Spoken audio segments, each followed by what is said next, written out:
Huws ydw i. Dwi'n byw ar ffarm Pant a da ni'n gobeithio creu busnes newydd ym Mhan, sef busnes gwneud cider a sydd afal. Ar yn tir ni, mae gennym ni 15 acar o goed afalau.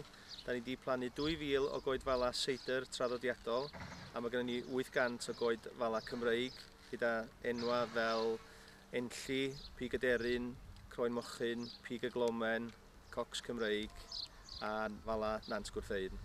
Be sy'n anodd mewn ardal fel Eryri a dechrau busnes tyfu coed fala, gwneud sydd afal a cider ydy does o ddim lot fawr o bobl sy'n arbenigo ar gwneud hynna.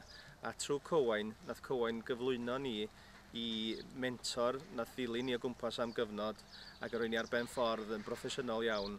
Mae wedi cymryd 5 mlynedd i ni gyrraedd fan hyn, sef i dyfu'r coed fala i'r uchder yma.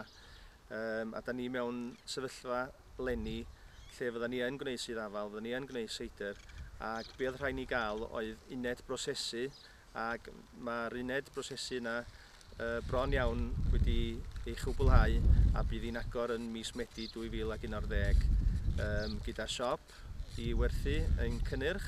Ein breuddwyd ni yma ym Mhan yw cael twristiaid i ddod yma i flasu'n cynnyrch a'i werthu fo yn yr lolfa ar uned brosesu.